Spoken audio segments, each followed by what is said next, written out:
تمام قسم کی تعریف، توصیف، کبریائی و بڑائی، حمد و ثنا اس اللہ رب العالمین کے لیے لائق و زیبا ہے جو پاک ذات ہمارا خالق، مالک، رازق، مشکل کشا، داتا اور حاجت روا ہے۔ اسی ذات نے ہماری رہبری اور رہنمائی کے لیے بہت سارے انبیاء کرام علیہم الصلاۃ والسلام کو مبعوث فرمایا۔ ان تمام انبیاء کرام علیہم الصلاۃ والسلام پر درود و سلام کا نزول ہو، خصوصاً ہمارے آخری پیغمبر جناب محمد رسول اللہ صلی اللہ علیہ وسلم کے ذات اقدس پر۔ اللہم صلی علیہ وسلم وبارک علیہ۔ معزز سامعین کرام، قرآن مجید سے 2 آیت اور صحیح بخاری اور صحیح مسلم کی ایک روایت پڑھی گئی ہے۔ انشاءاللہ انہی نصوص کو مد نظر رکھتے ہوئے آج کا جو عنوان ہے وہ ہے عید میلاد النبی کی شرعی حیثیت۔ میں اپنی بات کو ایک حدیث رسول سے آغاز کرنا چاہتا ہوں جو روایت سنن ابی داؤد کے اندر، سنن نسائی کے اندر اور مسند احمد کے اندر موجود ہے، اور روایت صحیح ہے۔ امام البانی رحمہ اللہ نے اس روایت کو صحیح قرار دیا ہے۔ راوی حدیث حضرت انس بن مالک رضی اللہ عنہ ہیں، کہتے ہیں کہ جب رسول اللہ صلی اللہ علیہ وسلم مدینہ آئے تو اس وقت مدینے کے لوگوں میں 2 دن کھیل کود کے لیے مقرر ہوا کرتے تھے۔ اللہ کے نبی صلی اللہ علیہ وسلم نے صحابہ کرام رضوان اللہ علیہ مجمعین سے پوچھا کہ یہ 2 دن کیا ہیں؟ اللہ کے نبی صلی اللہ علیہ وسلم سے بتایا گیا، اللہ کے رسول یہ 2 دن ہم زمانہ جاہلیت میں کھیل کود کے لیے مقرر کیے ہوئے تھے، خوشیاں مناتے تھے اور کھیلتے کودتے تھے۔ اللہ کے نبی صلی اللہ علیہ وسلم نے اس موقع پر فرمایا تھا، فقال رسول اللہ صلی اللہ علیہ وسلم ان اللہ ابدلکم بہما خیرا منہا یوم الاضحی و یوم الفطر، کہ اللہ رب العالمین نے تمہیں ان 2 دنوں کے بدلے میں اس سے بہترین 2 دن عطا کیے ہیں، اور وہ کیا ہیں؟ یوم الاضحی ہیں اور یوم الفطر ہے۔ شریعت اسلامیہ میں اللہ تبارک و تعالی نے یہی 2 دن مقرر کیے ہیں مسلمان کے لیے کہ اس میں ایک مسلمان عید منائے، خوشی منائے اور اس طریقے سے اللہ رب العالمین کا شکریہ ادا کرے۔ معزز سامعین کرام، قرآن مجید میں کہیں ایک آیت بھی آپ کو نہیں ملے گی اور نہ ہی ذخیرہ احادیث میں کوئی ایک روایت ملے گی جو یہ بتاتی ہو کہ ان 2 دن کے علاوہ بھی کوئی خوشی منانے کا دن ہے، ان 2 دن کے علاوہ بھی کوئی عید منانے کا دن ہے۔ اللہ رب العالمین کی نظر میں، رسول اللہ صلی اللہ علیہ وسلم کی نظر میں صرف یہی 2 دن ہیں جو عید کہلاتے ہیں۔ شریعت نے یہی 2 دن عید کے لیے مقرر کیے۔ محترم سامعین کرام، اب یہ جان لینے کے بعد کہ شریعت مطہرہ میں صرف اور صرف عید منانے کے 2 دن مقرر کیے ہیں، اور صرف یہی نہیں بلکہ اس موقع پر ہم یہ بھی جان لیں کہ اللہ کے رسول صلی اللہ علیہ وسلم نے یہ عید الاضحیٰ اور یوم الفطر کو قریب 9 سال تک پایا یا 10 سال پایا۔ اللہ کے نبی صلی اللہ علیہ وسلم کا اس معاملے میں کیا سنت رہی، وہ ساری چیزیں قرآن و حدیث میں پوری تفصیل کے ساتھ موجود ہیں۔ اللہ رب العالمین نے کس طریقے سے رہنمائی کی اور رسول اللہ صلی اللہ علیہ وسلم نے اپنی عملی جامہ کس طریقے سے اس کو پہنایا۔ مختصر یہ کہ اللہ کے نبی صلی اللہ علیہ وسلم چاشت کا وقت ہوتا، آپ صلی اللہ علیہ وسلم غسل وغیرہ کر کے، عمدہ لباس پہن کر کے، خوشبو وغیرہ لگا کر کے آپ صلی اللہ علیہ وسلم صحابہ کرام رضوان اللہ علیہ مجمعین کے ساتھ عیدگاہ کی طرف نکلتے تھے، اور وہاں جا کر کے آپ صلی اللہ علیہ وسلم 2 رکعت نماز پڑھتے تھے۔ سارے صحابہ آپ صلی اللہ علیہ وسلم کی امامت میں 2 رکعت نماز ادا کرتے تھے۔ نماز ادا ہونے کے بعد خطبہ ہوا کرتا تھا، اور اس کے بعد اللہ کے نبی صلی اللہ علیہ وسلم اس طریقے سے چلے آتے تھے، اور اللہ کے نبی صلی اللہ علیہ وسلم اگر قربانی کا عید ہوتا تو ایسی صورت میں قربانی کرتے تھے۔ معزز سامعین کرام، یہ مختصر ہے کہ جس میں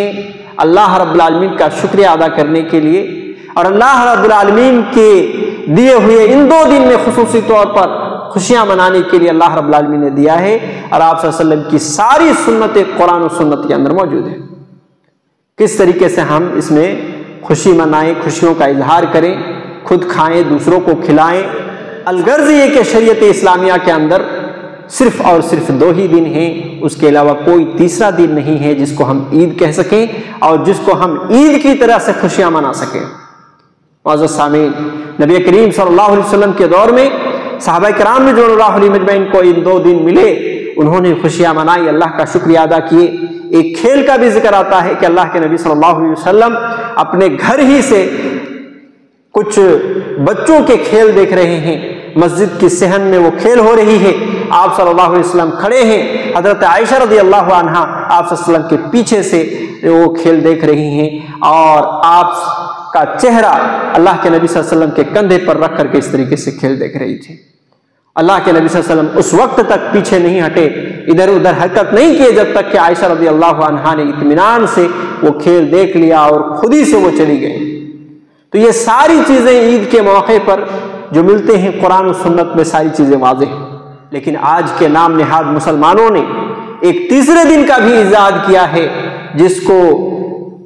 عید میلاد النبی کے نام سے جانا جا رہا ہے، اور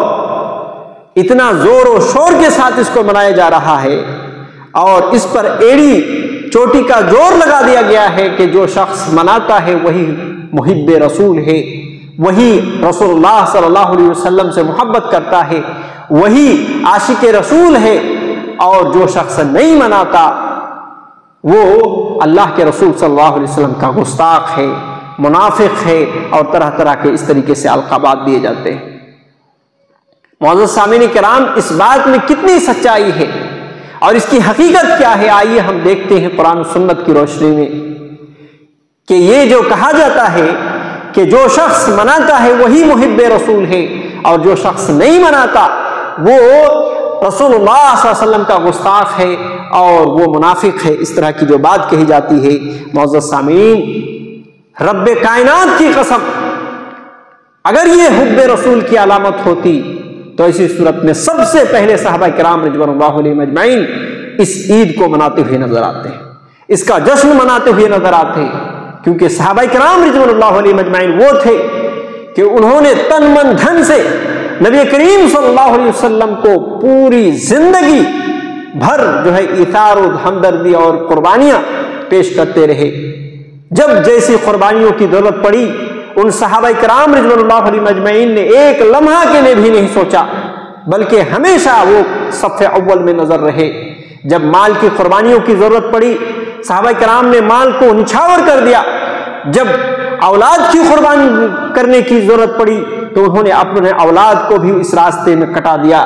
اگر خود کی جان کی بھی قربانی دینی پڑی تو ایسی صورت میں انہوں نے ایک لمحہ کے لیے بھی نہیں سوچا، اور خوشی خوشی اللہ کے نبی صلی اللہ علیہ وسلم کی محبت و الفت اور اس دین کی خاطر انہوں نے جان کو بھی لٹا دیا۔ اگر یہ محبت رسول کی علامت ہوتی تو یقیناً صف اول میں وہ نظر آتے، وہ بھی اس تیسرے دن کی عید کو مناتے ہوئے نظر آتے، اس کا جشن مناتے ہوئے نظر آتے۔ پوری تاریخ میں آپ کو کوئی اس طریقے کی جو ہے محدثین نہیں ملیں گے، نہ صحابہ ملیں گے، نہ تابعین ملیں گے، نہ اتباع تابعین ملیں گے، نہ محدثین ملیں گے، حتیٰ کہ ائمہ اربعہ بھی اس چیز سے بالکل بری تھے۔ امام ابو حنیفہ رحمہ اللہ، امام شافعی رحمہ اللہ، امام مالک رحمہ اللہ، امام احمد بن حنبل رحمہ اللہ نے بھی نہیں منائی، تو نعوذ باللہ من ذالک، کیا وہ بھی گستاخ رسول تھے کیا؟ کتنی بڑی ضرورت کی بات ہے کہ اس طریقے سے بات کہہ دیتے ہیں، اور بڑی بات ہے۔ معزز سامعین، ایسے لوگوں کو توبہ کرنے کی ضرورت ہے، اور جب تک وہ توبہ نہ کریں یقیناً یہ بہت بڑی ضرورت کی بات ہے۔ ہو سکتا ہے کہ اللہ تبارک و تعالیٰ اس سے ناراض ہو کر کے اس کو جنت جیسی نعمت سے بھی محروم کر دے۔ یہ وہ صحابہ تھے معزز سامعین کہ جنہوں نے ہر طرح کے ایسے نمونے پیش کیے ہیں کہ اللہ رب العالمین نے خود ان کو نمونہ بنا دیا ہے۔ اللہ تبارک و تعالیٰ نے قرآن مجید کے اندر کہا فَإِنْ آمَنُوا بِمِثْلِ مَا آمَنْتُمْ بِهِ فَقَدِ اهْتَدَوْا، اگر تم بھی اسی طریقے سے ایمان لاؤ گی جس طریقے سے میرے صحابہ نے ایمان لایا ہے تو تم ہدایت پا جاؤ گے۔ کتنی بڑی بات! ایمان لانے کے سلسلے میں اللہ رب العالمین نے ان کو معیار بنا دیا، ان کو نمونہ بنا دیا، ان کو آئیڈیل بنا دیا کہ ایمان لانا ہو تو میرے صحابہ کی طرح ایمان لاؤ، تم ہدایت پا جاؤ گے۔ اور یہی نہیں بلکہ اللہ رب العالمین نے قرآن مجید کے اندر سورہ النساء میں یہاں تک بیان کیا کہ وہ تمام امت مسلمہ کے لیے رہنما ہیں، وہ تمام امت مسلمہ کے لیے ایک ایسا آئیڈیل ہے کہ ہر دین کے معاملے میں ہر عمل میں ان کو فالو کرنا ضروری ہے۔ اللہ رب العالمین نے فرمایا وَمَن يُشَاقِقِ الرَّسُولَ مِن بَعْدِ مَا تَبَيَّنَ لَهُ الْهُدَىٰ وَيَتَّبِعْ غَيْرَ سَبِيلِ الْمُؤْمِنِينَ نُوَلِّهِ مَا تَوَلَّىٰ وَنُصْلِهِ جَهَنَّمَ وَسَاءَتْ مَصِيرًا، جو شخص ہدایت کے واضح ہونے کے بعد بھی رسول کی مخالفت کرے گا اور مومنوں کے راستے کو چھوڑ کر کسی اور کے راستے کو اختیار کرے گا۔ آپ یہ بتائیے کہ اللہ رب العالمین جب قرآن مجید کا نزول فرما رہا تھا، جب آیتیں نازل ہوتی تھی، اس وقت مومن کون تھے؟ وہ تو صحابہ کرام رضوان اللہ علیہم اجمعین ہی تھے۔ لہذا اللہ رب العالمین نے یہاں مومن کہہ کر کے صحابہ کرام رضوان اللہ علیہم اجمعین کو مراد لیا اور کہا کہ ان مومنوں کے راستے کو چھوڑ کر کے دوسرے کے راستے کو اپنائے گا، نولیہ ما تولا، وہ جدھر پھرے گا ہم اسی طرف پھیر دیں گے، ونصلیہ جہنم، اور اس کو ہم جہنم میں ڈال دیں گے، وساءت مصیرا، اور کیا ہی برا ٹھکانہ ہے۔ لہذا صحابہ کرام رضوان اللہ علیہم اجمعین کو دیکھیں، صحابہ کرام رضوان اللہ علیہم اجمعین میں سے کوئی ایک صحابی بھی رسول اللہ صلی اللہ علیہ وسلم کی عید میلاد النبی کے قائم نہیں ہے اور نہ ہی فاعل ہے۔ تابعین کو دیکھ جائیں، پورے تابعین میں ایک بھی تابعی آپ کو نہیں ملیں گے جنہوں نے نبی صلی اللہ علیہ وسلم کی یوم پیدائش کو منایا ہو، برتھ ڈے منایا ہو، بلکہ یہ ایجاد تو قریب 600 سال بعد شروع ہوئی ہے۔ نبی صلی اللہ علیہ وسلم کے گزرنے کے قریب 600 سال بعد ہوئی ہے یہ ایجاد۔ تو پھر وہ محدثین اور پھر اس سے آگے اتباع تابعین، اس سے آگے تابعین اور اس سے بھی آگے صحابہ کرام رضوان اللہ علیہم اجمعین کس طریقے سے اس کے قائل و فاعل ہو سکتے ہیں؟ یہ تو دین کی ایک ایجاد ہے دین کے اوپر جس کے بدعت ہونے میں کوئی شک نہیں۔ معزز سامعین کرام، اسی طریقے سے اس موقع پر یہ بات بھی کہی جاتی ہے کہ ابو لہب نے میلاد منایا تھا جس کی وجہ سے اس کے عذاب میں تخفیف ہوا تھا۔ تو ابو لہب کو اگر عذاب میں تخفیف ہو سکتی ہے تو ایک مسلمان اگر عید منائے تو کتنا فائدے کی چیز ہے۔ یہ اس طریقے سے تصور پیش کیا جاتا ہے معزز سامعین۔ حالانکہ سب سے پہلی بات تو یہ کہ وہ روایت کیا ہے، اس کا خلاصہ کیا ہے۔ ابو لہب کے حوالے سے بیان کی جاتی ہے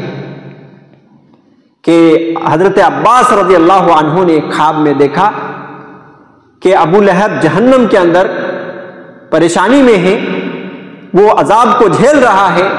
حضرت عباس رضی اللہ عنہ نے پوچھا کہ ابو لہب تمہارا کیا حل ہے؟ تو ابو لہب نے بتایا کہ میں تو جہنم کا عذاب چکھ رہا ہوں، مگر یہ ہے کہ پیر کے دن میرے عذاب میں تخفیف کر دی جاتی ہے، اور وہ انگلی دکھاتا ہے، شہادت کی انگلی، جہنم کی عذاب اس کے اوپر نہیں ہوتی ہے۔ اس کی وجہ یہ ہے کہ جس دن نبی پیدا ہوا تھا اس دن میں خوشی سے اپنی لونڈی سویبیہ کو آزاد کر دیا تھا۔ اور یہ تصور پیش کیا جاتا ہے کہ اب ایک ابو لہب جو کہ جہنمی ہے اس کو عذاب میں تخفیف ہو سکتی ہے، تو ایک مسلمان اگر عید میلاد النبی منائے، میلاد کا جشن منائے تو کیا بہت زیادہ فائدہ ہوگا۔ معزز سامعین، پہلی بات تو یہ ہے کہ یہ روایت مرسل اور منقطع ہے، یعنی ضعیف کے درجے میں آتی ہے، اس کی سند میں انتہائی ضعف پایا جاتا ہے اور یہ صحیح اور درست حدیث کو نہیں پہنچ پاتی۔ دوسری بات یہ کہ یہ ایک خواب ہے، اور ہمارا یہ ایمان ہے، ہمارا یہ عقیدہ ہے کہ انبیاء کرام علیہ الصلوۃ والسلام کے خواب کے علاوہ کوئی بھی دنیا میں کتنوں بڑے سے بڑا رتبہ رکھتا ہو، چاہے وہ علامہ فہامہ اور مفتیان دین ہو، اگر وہ بھی خواب دیکھتا ہے تو وہ بھی شریعت کا حصہ نہیں بن سکتے۔ شریعت کا حصہ صرف انبیاء کرام علیہ الصلوۃ والسلام کے خواب ہوا کرتے ہیں، کیونکہ وہ بھی اللہ رب العالمین کی طرف سے وحی ہوا کرتی ہے، اور دنیا میں انبیاء کے خواب کے علاوہ کوئی خواب شریعت کا حصہ نہیں بن سکتی۔ اور یہ حضرت ابن عباس رضی اللہ عنہ کا خواب ہے، کیسے شریعت بن سکتی ہے؟ دوسری بات یہ کہ بعض لوگوں نے اس چیز کو بھی بیان کیا ہے کہ حضرت عباس رضی اللہ عنہ نے یہ خواب اس وقت دیکھا تھا جب وہ خود مسلمان نہیں تھے۔ اور اس حدیث کے حوالے سے تیسری بات یہ ہے کہ حضرت عباس رضی اللہ عنہ خود خواب دیکھنے والے ہیں، مگر زندگی میں کبھی بھی انہوں نے عید نہیں منائی، عید میلاد النبی کا جشن نہیں منایا، اور نہ ہی دیگر کوئی صحابی منائیں۔ تو معلوم یہ ہوا کہ صحابہ کا طریقہ یہ ہے کہ عید میلاد النبی نہ منانا، جبکہ ابو لہب کا طریقہ ہے میلاد منانا۔ لہذا جو لوگ عید میلاد النبی منا رہے ہیں وہ دیکھیں کہ ہم صحابہ کے طریقے پر ہیں یا یہ کہ ابو لہب کے طریقے پر ہیں۔ اور چوتھی یا پانچویں بات یہ ہے کہ کفر کی حالت میں مرنے سے کوئی اس کی زندگی کے نیکی کام نہیں آتے۔ قرآن مجید میں اللہ رب العالمین نے اس کو واضح کیا ہے اور کہا ہے فَجَعَلْنَاهُ هَبَاءً مَنْثُورًا، کہ جو لوگ کفر کی حالت میں ملیں گے اللہ رب العالمین سے، ایسے لوگوں کی نیکیاں ذرات کی شکل میں ہوا میں اڑا دی جائیں گی۔ یہ حقیقت ہے ان کی۔ اگر کوئی کافر اور کفر کی حالت میں مرتا ہے تو ایسی صورت میں اس کی نیکیاں کوئی کام نہیں آنے والی۔ پھر یہ کیسے کہا جا سکتا ہے کہ ابو لہب جو کہ کفر کی حالت میں مرا تھا، نبی کا دشمن تھا، وہ شخص مرنے کے بعد نبی کی میلاد منانے کی وجہ سے ان کو فائدہ پہنچ رہا ہے؟ یعنی یہ بات سراسر قرآن مجید کے خلاف ہے۔ معزز سامعین کرام، لہذا معلوم یہ ہوا کہ یہ جو کہا جاتا ہے کہ ابو لہب نے عید میلاد النبی منایا، اس کو فائدہ ہوا، ہمیں بھی فائدہ ہوگا، ہرگز ہرگز قرآن و سنت اس کے اوپر دلالت نہیں کرتی۔ لہذا ایسی خرافات سے اور اس طرح کے منحوس خیالات سے اپنے آپ کو بچانے کی ضرورت ہے اور صحیح عقیدے پر جینے کی ضرورت ہے معزز سامعین۔ اسی طریقے سے اس موقع پر تیسری بات یہ پیش کی جاتی ہے کہ میلاد منانے میں کیا حرج ہے؟ اس میں تو ہم ذکر خیر ہی کرتے ہیں، اس میں تو ہم نبی صلی اللہ علیہ وسلم کا ذکر خیر کرتے ہیں۔ معزز سامعین، حرج ہے، یقیناً حرج ہے، اس میں کوئی شبہ نہیں ہے کہ نبی کریم صلی اللہ علیہ وسلم کی ولادت پوری امت مسلمہ کے لیے ایک خوشی کا باعث ہے، دل کو سرور پہنچتا ہے، آدمی کو دلی خوشی ہوتی ہے کہ ہمارے نبی آئے تھے، اسلام کو انہوں نے رکھا ہمارے سامنے، اور اس کی برکات سے اور اللہ کے نبی صلی اللہ علیہ وسلم کی محنت اور ان کی کوشش سے آج ہم بھی اللہ رب العالمین کو پہچاننے والے، اللہ رب العالمین کے دین کو پانے والے ہم بن گئے۔ اس میں خوشی ہے کہ اللہ کے نبی صلی اللہ علیہ وسلم کی ولادت ہوئی، خوشی اس بات پر ہم سب کو ہے کہ اللہ کے نبی صلی اللہ علیہ وسلم کو نبوت و رسالت کے تاج سے سرفراز کیا گیا، خوشی اس بات پر تمام مسلمانوں کو ہے کہ نبی صلی اللہ علیہ وسلم کو پورے انبیاء کے امام بنایا گیا، سرور کائنات تھے وہ، اس میں کسی کا انکار نہیں ہے۔ لیکن خوشی کا ہونا اور خوشی کا منانا یہ دونوں الگ الگ چیز ہیں۔ اگر خوشی منانا ہو تو اسی صورت میں ہم حضرات صحابہ کرام رضوان اللہ علیہم اجمعین کو دیکھیں کہ کیا انہوں نے نبی کریم صلی اللہ علیہ وسلم کو زندگی میں ہی پایا تھا، نبی کریم صلی اللہ علیہ وسلم کی زندگی کے ساتھ انہوں نے اپنی زندگی گزاری تھی؟ کیا انہوں نے نبی صلی اللہ علیہ وسلم کی میلاد منایا کیا انہوں نے عید میلاد النبی کا جشن منایا کیا؟ کیونکہ صحابہ کرام ہمارے لیے نمونہ ہیں، آئیڈیل ہیں۔ اگر انہوں نے نہیں منایا اور ان کے نہ منانے سے نبی صلی اللہ علیہ وسلم نے کبھی بھی اس کے اوپر کوئی کلام نہیں کیا اور نہ ہی نبی صلی اللہ علیہ وسلم نے اس کا حکم دیا، تو جب وہ ایک پکے سچے مسلمان تھے اور جنت کے مستحق بنے،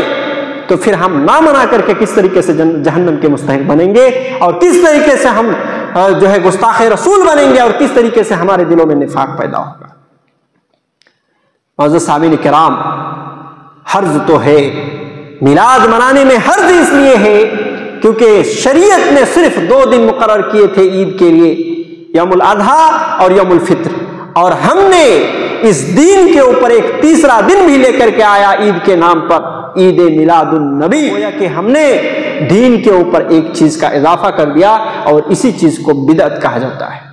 اللہ کے نبی صلی اللہ علیہ وسلم نے فرمایا تھا، صحیح بخاری صحیح مسلم کی روایت ہے، من احدث فی امرنا ھذا ما لیس منہ فہو رد، کہ جس شخص نے ہمارے دین میں کوئی چیز کا ایجاد کیا، جس شخص نے کسی چیز کا ایجاد کیا ہمارے دین میں، فی امرنا، ہماری شریعت میں،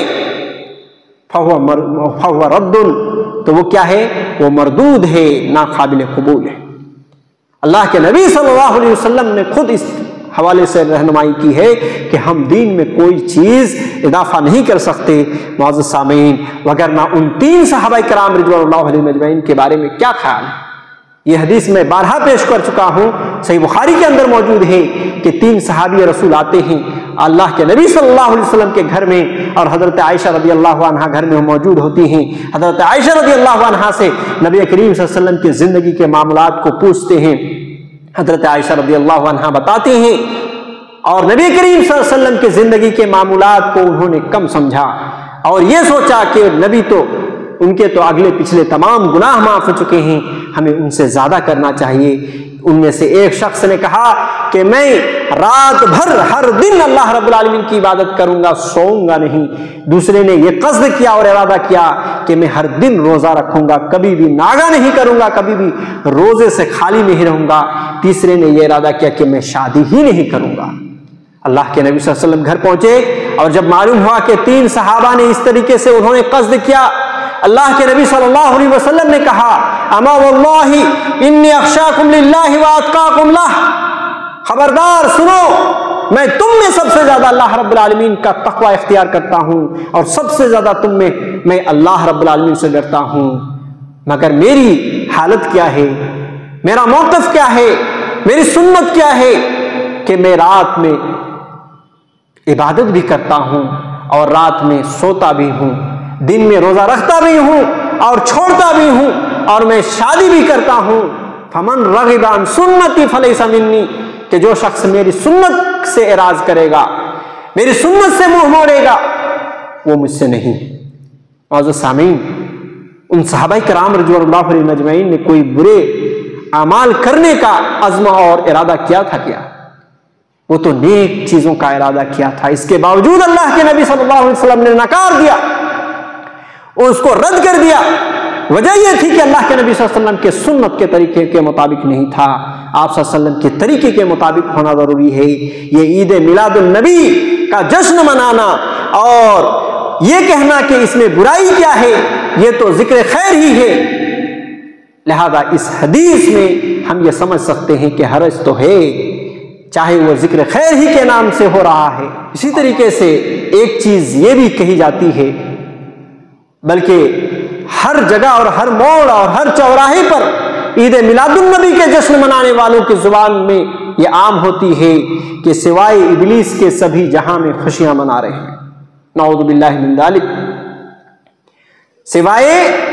ابلیس کے سبھی جہاں میں خوشیاں منا رہے ہیں۔ یہ اس بات کی حقیقت کیا ہے اور اس کی سچائی کہاں تک درست ہے؟ آئیے ہم اس کو سمجھنے کی کوشش کریں۔ معزز سامعین، محبت رسول کے نام پر آج ہر وہ کام کیا جا رہا ہے جو نبی کریم صلی اللہ علیہ وسلم کو اس سے سخت ترین نفرت تھی۔ آج دیکھیں کہ عید میلاد النبی کا جشن منانے والوں کو ایک نظر ان کے اوپر نگاہ ڈالیں اور دیکھیں کہ وہ کیا کر رہے ہیں۔ میلاد النبی کا نام لے کر کے وہ ناچ گانے، ڈانس اور ٹھمکے لگانا، یہ ساری چیزیں دکھائی دیتی ہیں۔ بڑے بڑے ڈی جے لا کر کے اس میں رقص و سرور کیا جاتا ہے، یہ کہاں کا دین ہے؟ ایک معمولی عقل رکھنے والا انسان بھی یہ کہے گا کہ شریعت کا حصہ ہو ہی نہیں سکتا یہ، شریعت نے تو کوئی میوزک کا کبھی بھی حکم نہیں دیا، بلکہ اس کو تو حرام قرار دیا۔ شریعت نے کوئی ناچ گانے، یہ ٹھمکے لگانے، اس طرح کی چیزیں بالکل شریعت اس سے پاک ہے، اور ہم نبی کریم صلی اللہ علیہ وسلم کے جشن مناتے ہوئے اس طرح کی حرکتیں کریں۔ اور اسی موقع پر یہ بھی دیکھا جاتا ہے کہ مرد و زن کا اختلاط، مرد حضرات روڈ پہ چوک چوراہوں میں نعرے بازی کرتے ہوئے، ڈانس کرتے ہوئے، ٹھمکے لگاتے ہوئے، جھنڈیاں لے کر کے جو ہے آگے بڑھتے ہوئے نظر آتے ہیں، اور مسلم خواتین بیلکونی سے اوپر سے جو ہے نظارے کو دیکھتے ہوئے نظر آتے ہیں۔ اور اس حالات میں اور اس جو ہے مرحلے میں کون کون سے کام ہو جاتے ہیں اللہ رب العالمین ہی بہتر جانتا ہے۔ کیا یہ دین کا حصہ ہے؟ کیا یہی طریقہ ہے عید میلاد النبی کا؟ اگر عید یہ ہے تو ایسی صورت میں نماز پڑھنے کیوں نہیں جاتے؟ جو نبی کریم صلی اللہ علیہ وسلم نے 2 عید جو شریعت نے رکھا تھا، اس 2 عید میں بھی نماز کا حکم ہے کہ 2 رکعت نماز پڑھنے کا، تم نماز پڑھنے کیوں نہیں جاتے؟ اگر یہ واقعی عید ہے، عید میلاد النبی ہے، تو تمہیں تو جانا چاہیے نماز کے لیے، تمہیں تو اللہ رب العالمین کا شکریہ ادا کرنا چاہیے۔ مجھے کہنے دیجئے معزز سامعین کہ یہی وہ موقع ہوتا ہے کہ ایک طرف حی علی الصلاۃ حی علی الفلاح کی صدا آتی ہے، نماز کا وقت نکل جاتا ہے، مگر یہ لوگ ڈانس کرتے ہوئے اور اس طریقے سے ناچتے ہوئے اور ٹھمکے لگاتے ہوئے نظر آتے ہیں، اور میوزک اور ڈی جے بجاتے ہوئے رقص و سرور کی محفلیں قائم کیے ہوئے ہوتے ہیں۔ ایک طرف اذان ہو رہی ہے، کسی کو کوئی خبر نہیں ہے، نماز کا وقت ہو چکا ہے، کوئی خبر نہیں۔ سامعین کرام، ایک بات یہ بھی حقیقت ہے، عید میلاد النبی جو منایا جاتا ہے وہ 12 ربیع الاول کو منایا جاتا ہے۔ کیا نبی کریم صلی اللہ علیہ وسلم کی یوم پیدائش 12 ربیع الاول کو ہے؟ اس تعلق سے 12 اقوال ہیں، اختلاف ہے سیرت نگاروں کا اور اسی طریقے سے تاریخ نگاروں کا کہ اللہ کے نبی صلی اللہ علیہ وسلم کب پیدا ہوئے۔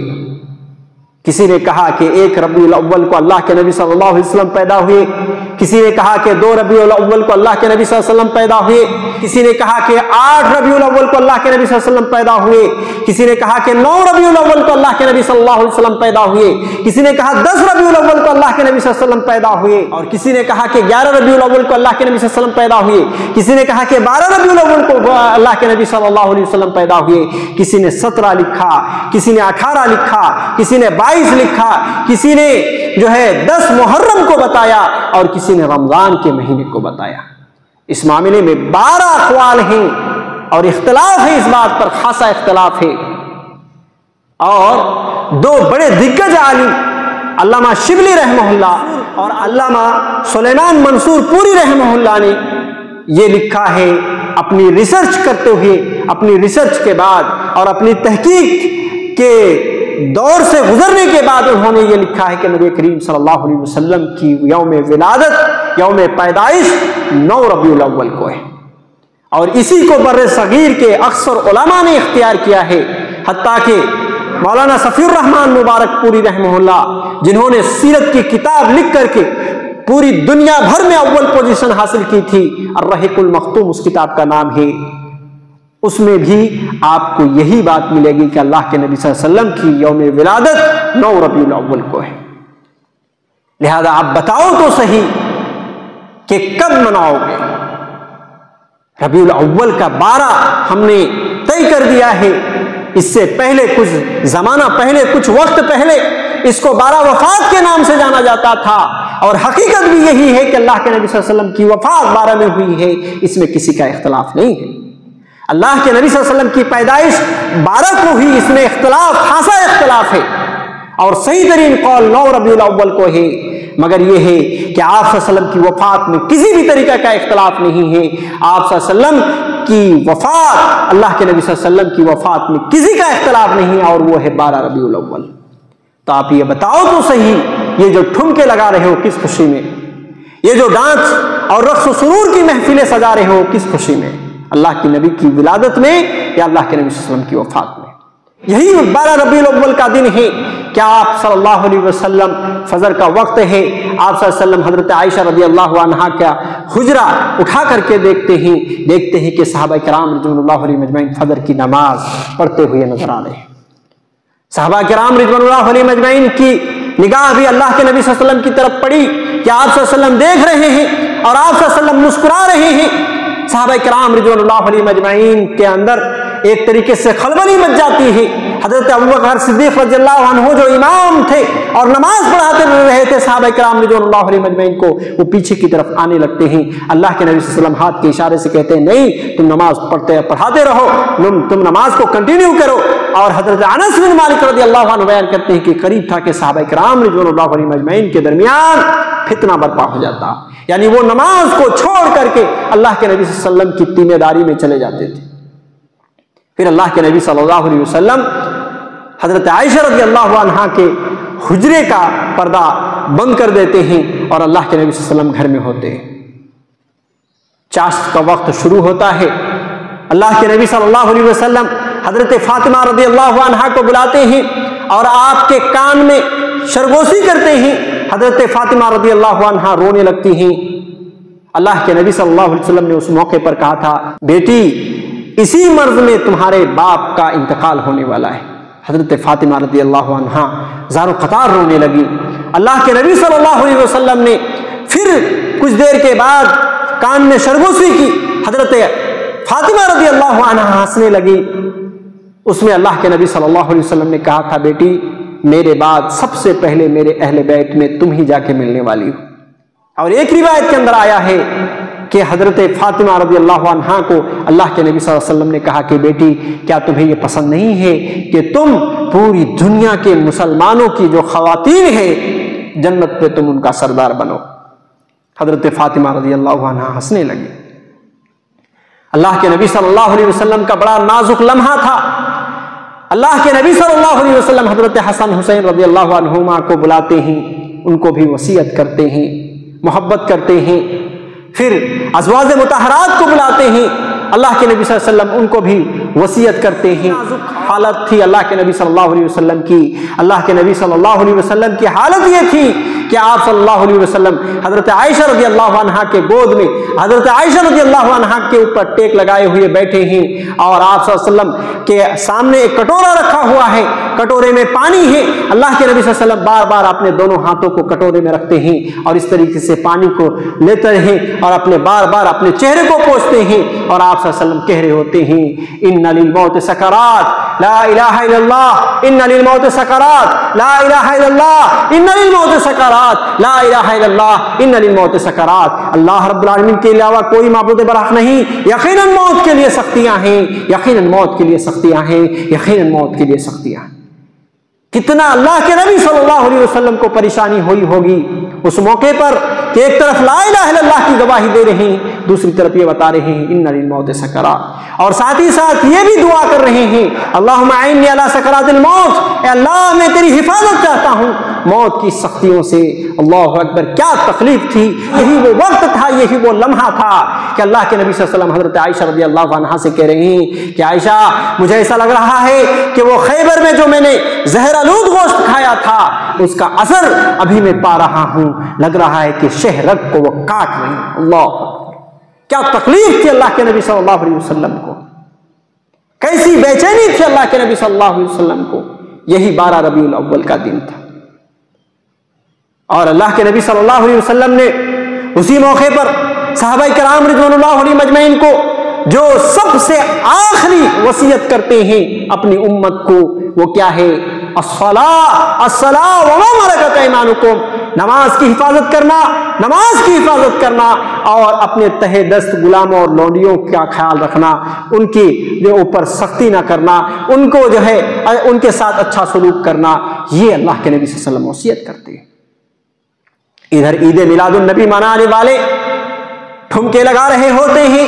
رقص و سرور کی محفلوں میں ناچتے اور گاتے ہوئے نظر آتے ہیں۔ دوسری طرف اللہ کے نبی صلی اللہ علیہ وسلم یہی 12 ربیع الاول کا دن تھا کہ جس میں آپ صلی اللہ علیہ وسلم بے چین ہیں، صحابہ کرام رضوان اللہ علیہم اجمعین بے چین ہیں۔ حضرت فاطمہ رضی اللہ عنہا سے رہا نہیں گیا آپ صلی اللہ علیہ وسلم کی تکلیف دیکھ کر کے اور کہنے لگی واغرب اباہو، ہائے میری ابا جان کی تکلیف، ہائے میری ابا جان کی پریشانی۔ اور چند ہی لمحوں کے بعد دیکھا یہ گیا کہ عبد الرحمن بن ابو بکر رضی اللہ عنہ کے ہاتھ میں ایک تازہ ترین مسواک ہے۔ اللہ کے نبی صلی اللہ علیہ وسلم مسواک کی طرف دیکھنے لگتے ہیں، حضرت عائشہ رضی اللہ عنہ سمجھ جاتی ہیں، اللہ کے نبی صلی اللہ علیہ وسلم سے کہتے ہیں کہ آپ کو مسواک چاہیے؟ اللہ کے نبی صلی اللہ علیہ وسلم سر کے اشارے سے کہتے ہیں ہاں مجھے وہ مسواک چاہیے۔